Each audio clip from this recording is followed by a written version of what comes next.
அனைவருக்கும் நமஸ்காரம். ஓம் பூச்சியாய ராகவேந்திராய சத்தியதர்ம ரதாயச பஜத்தாம் கல்பவரிஷாய நமதாம் காமதேனுவே. ஸ்ரீ ராகவேந்தருடைய பொற்பாதம் தொட்டு வணங்கி குரு வாழ்க, குருவே துணை. ஓம் ஹகத்வஜாய வித்மகே ககசஸ்தாய தீமகி தன்னோ மந்த பிரசோதயாத். ஓம் நம சிவாய. வாழ்க வளமுடன். நெக்ஸன் டிவி சேனல் நேயர்கள் அனைவருக்கும் நமஸ்காரம். ஒவ்வொரு ராசிக்காரர்களுக்கும் சனி மகா பெயர்ச்சி, சனி பகவானுடைய தாக்கம் மிக சிறப்பானதும் கூட. அதே விதத்தில் பல விஷயங்களை, பல பாட படிப்பினைகளை புகட்டக்கூடியவர் பாவக்கிரகம். பாவக்கிரகங்கள் ராகு, கேது, சனி பகவான், சூரியன், செவ்வாய், தேய்பிறை, சந்திரன், இது மாதிரி நம்ம சொல்லுவோம். அதில் சனி பகவானுடைய தாக்கம் மிக அற்புதமானதுங்க. ஆனால் சனி கொடுக்க எவர் தடுப்பார்? ஈசன் அருள், ஈசனுடைய பட்டம் பெற்றவர் அல்லவா? ஈசனையே ஆட்டி படைத்தவர் அப்படின்னு கூட வரலாறு உண்டு. அப்பேற்பட்ட சனி பகவான் தாக்கத்திலிருந்து நம்மலாம் எப்படி தப்பிக்கிறது?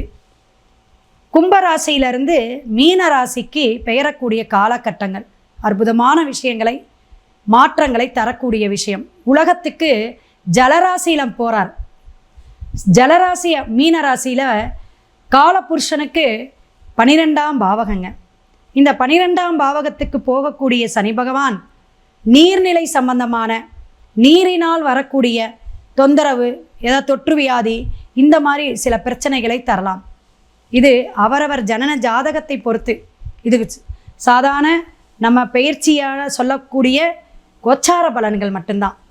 அப்போ மீனத்தில் உலகத்துக்கே பல நாடுகளுடைய நட்பு வட்டாரம் பெருகும். அதே சமயத்தில் சில விஷயங்கள் பகையாகவும் போகுங்க. ஒரு டாக்குமெண்ட்டு கையெழுத்து போடுறது, உலக ஒற்றுமைக்காக பல விஷயங்கள் போர் விஷயமாக, பூமி அல்லது நெருப்பு, நீர், இந்த மாதிரி பஞ்சபூத விஷயங்களில் பிரச்சனைகளை ஏற்படுத்துவது, இதெல்லாம் மீனத்தில் இருக்கக்கூடிய சனி பகவான் தரக்கூடியவர். மெதுவாக பயணிக்கக்கூடியவர், மந்தக்கிரகன் அப்படின்னு பேர்.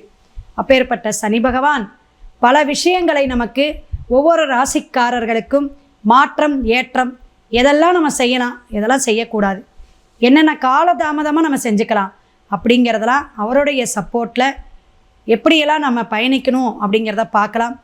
இந்த 2025 மார்ச் 29 சனிக்கிழமையே பெயரக்கூடிய இந்த அற்புதமான பயிற்சி இரவு நேரம் 9:44 பூரட்டாதி 4ஆம் பாதம் மீனராசிக்கு தன்னுடைய இடம் அப்படின்னு சொல்லக்கூடிய கும்பத்திலிருந்து குரு பகவானுடைய இடமான மீனத்துக்கு பெயர்கிறார். அற்புதமான பயிற்சிங்க. குரு இடத்துக்கு சனி பகவான் போகிறதே சிறப்பு அப்படின்னே சொல்லலாம். கோடீஸ்வர யோகம், குரு சண்டால யோகம் அப்படிலாம் சொல்லுவோம். ஆனாலும் இன்னும் 3 பயிற்சி இருக்கிற ஆகியது குரு பயிற்சியெல்லாம் இருக்கிறனால சனி பகவானுடைய சப்போர்ட்டில் எப்படியெல்லாம் கிரகங்கள் பேசும், பாவக நிலை மாற்றம் ஏற்படும், உங்களுடைய தசாநாதன் தசாபுத்தி எப்படி உங்களுக்கு சப்போர்ட் பண்ணும் அப்படிங்கிறத துல்லியமாக பரிகாரத்துடன் நம்ம பார்ப்போம். தொடர்ந்து வீடியோவை ஸ்கிப் பண்ணாதீங்க, ஷேர் பண்ணுங்கள், லைக் பண்ணுங்கள். அதே போல் கமெண்ட் பாக்ஸில் உங்களுடைய சந்தேகங்களை கேளுங்க, கண்டிப்பாக அதற்கு பதில் தருகிறேன். தொடர்ந்து வீடியோவை பாருங்கள். சிவாய நம. திருச்சிற்றம்பலம். சிம்மராசி நேயர்களுக்கு சனி பெயர்ச்சியுடைய பலாபலன்களை பார்ப்போம். காலதேவனுக்கு 5ஆம் பாவகம் மிக சிறப்பான சூரியன் ஆட்சி பெற்ற இடம் அப்படின்னா சிம்மம் தாங்க. ஜெயிக்க பிறந்தவங்க, எதையுமே ஆளுமைத்தன்மை, தைரியம், தன்னம்பிக்கை, திறமைசாலியாக இருக்கக்கூடியவங்க, அரசாளக்கூடிய அமைப்பு யாருக்குன்னா சிம்மராசி லக்னக்காரங்களுக்கும்பாங்க. அப்பேற்பட்ட உங்களுக்கு சின்ன ஒரு ஜர்க் அப்படிங்கிற மாதிரி வரக்கூடிய சனி பகவான் சில பாடம், படிப்பினை, பல விஷயங்களை எது நியாயம், தர்மம் அப்படின்னு சொல்லக்கூடிய அமைப்புக்கு வரார். சிம்மம் அப்படி தான் சொல்லணும். ஏன்னா உங்களுக்கு எப்பயுமே தைரியம், தன்னம்பிக்கை உண்டு, பார்த்துக்கலாம் அப்படிங்கிற எண்ணங்கள் உண்டு. இருப்பினும் வரக்கூடிய அந்த சனி பெயர்ச்சி அப்படிங்கும் பொழுது மகம், பூரம், உத்திரம் நட்சத்திரமெல்லாம் பயணிக்கக்கூடிய சிம்ம ராசிக்கு 8ஆம் இடத்துக்கு வரார். அஷ்டமத்து சனி பகவானாக பிரவேசிக்கக்கூடிய காலகட்டம் அப்படிங்கலாம். 6க்கும் 7க்கும் உடையவர். 7ஆம் இடம் அப்படிங்கும்போது கலத்தர பாவகங்க. இந்த மகரம் கும்பம் தான் சனி பகவானுடைய ஆதிக்கம், அதிபதி. அந்த இடத்துக்கு வரக்கூடிய விஷயம் என்னென்னா ஆரோக்கியத்தில் ஃபஸ்ட்டு கவனம் தேவை. ஃபுட்டு கவனமாக எடுத்துக்கணும், நேரத்துக்கு சாப்பிடணும். சிம்மராசி நேயர்கள் முதலில் உடம்பை ஆரோக்கியமாக பார்த்துக்கணும், மன தெளிவை வச்சுக்கணும். எந்த தொழில் செய்யணும் செய்யக்கூடாது, எப்பேற்பட்டவங்ககிட்ட பழகணும் பழகக்கூடாது, என்ன நட்பு வட்டாரம் நம்ம வச்சுக்கிட்டு இருக்கோம், இனிமே எப்படி ஏற்படுத்திக்கிறது, கூட்டு தொழில் கூட்டு முயற்சி வேண்டாம். 2.5 வருஷம் கவனம் தேவை. நம்மளுடைய ட்ராக் எப்படி போயிட்டுருக்கோ அதை அப்படியே ஃபாலோ பண்ணுங்கள்.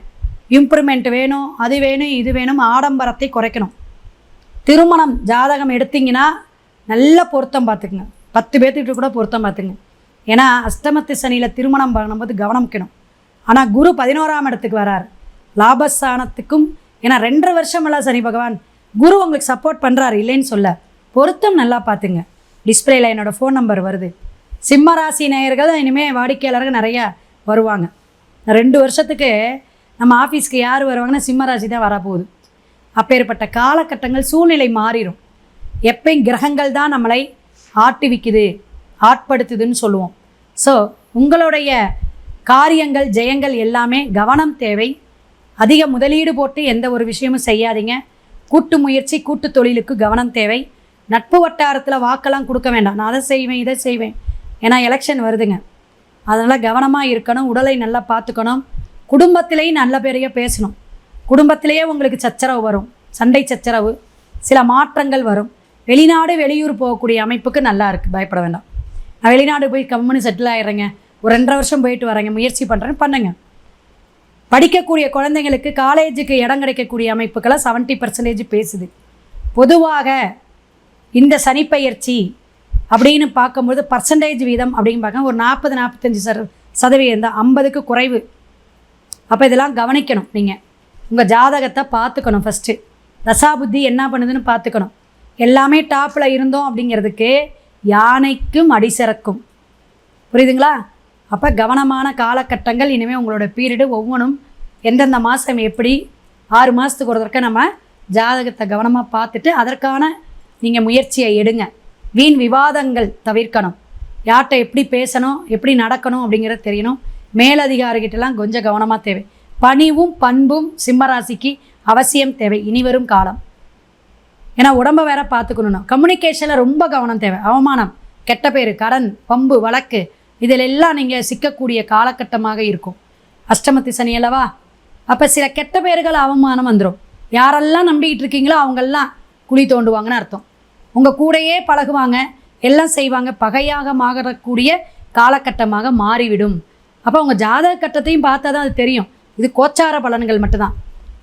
ஸோ உங்களுடைய குரு பெயர்ச்சி பலனும் இந்த சிம்மராசிக்கு எப்படியெல்லாம் சில சேஞ்சஸ் தரும். அது நன்மையாக கூட கொடுக்கும், சில விஷயங்களை தடுமாற்றத்தை கொடுக்கும், தடையை கொடுக்கும். அதுக்கப்புறம் சரி பண்ணணும்னு வச்சுக்கோங்களேன். பேலன்ஸ் இன்பேலன்ஸு. அப்போ சனி பகவான் உங்களுக்கு எப்பயுமே பகை. சூரியனுடைய பிளேஸில் அப்பாவுக்கிட்ட வரக்கூடிய சொத்து, பூர்வீக சொத்து, வில்லங்க சொத்து, இதில் எல்லாம் கவனம் தேவை. கையெழுத்து கவனமாக போடணும். டாக்குமெண்ட்டை படிச்சுட்டு போடுங்க.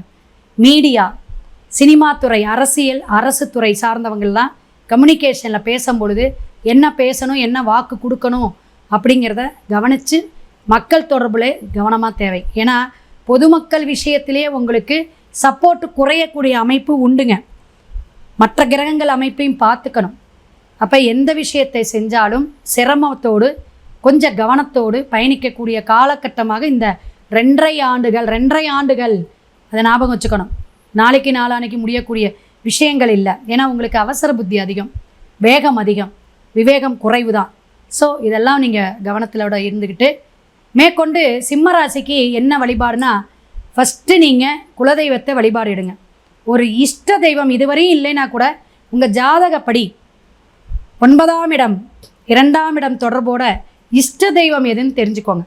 அந்த இஷ்ட தெய்வத்தை கெட்டியாக பிடிச்சிக்கோங்க. எல்லா தாக்கமும், பாவகிரக தாக்கம், சனி பகவானுடைய தாக்கம் உங்களை பாதிக்காது. இஷ்ட தெய்வத்தை நல்லா கெட்டியாக பிடிச்சிக்கணும். உங்கள் ஜாதகத்துக்கு எதுன்னு பார்த்துக்கணும். லக்னத்துக்கு பார்க்கணும், ராசிக்கும் பார்க்கணும். அந்த பாவக தொடர்போடு எடுக்கக்கூடிய தெய்வம் உங்களுக்கு சப்போர்ட் பண்ணும். அதே போல் சிவனுடைய வழிபாடு, மலைக்கோயில், திருவண்ணாமலை தீபம் ஏற்றி வழிபாடு பண்ணக்கூடிய அற்புதமான நெருப்பு தத்துவமாக இருக்கக்கூடிய திருவண்ணாமலை வழிபாடு சிம்ம ராசி நேயர்களுக்கு அருமையாக இருக்கும். நல்ல ஒரு படம் வாங்கி வீட்டில் வச்சுக்கோங்க. சிவபுராணம், கோளறு திருப்பதிகம் பாராயணம் பண்ணுங்க. சனிக்கிழமை போதும். சிவாய நமச்சிவாய சொல்லிட்டு வாங்க. அஷ்டமத்து சனி பிடியிலிருந்து தாக்கத்திலிருந்து படிப்படியாக குறையக்கூடிய அமைப்பு உண்டு. சாந்தமாக இருங்க, அமைதியாக பேசுங்க. சில விஷயங்களை சட்டுன்னு முடிவு எடுக்காதுங்க. பெரியவங்களை மதித்து நடங்க. அம்மாவை ஃபஸ்ட்டு மதிங்க. தாய் அப்படிங்கிறது கடகங்க, தந்தை அப்படிங்கிறது தான் சிம்மம். அப்போ 12ஆம் பாவகம் அப்படிங்கிறதே பாதம்னு அர்த்தம்.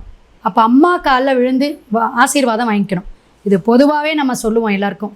சிம்மராசிக்கு 12ஆம் பாவகம் அப்படிங்கிறது பாதம்.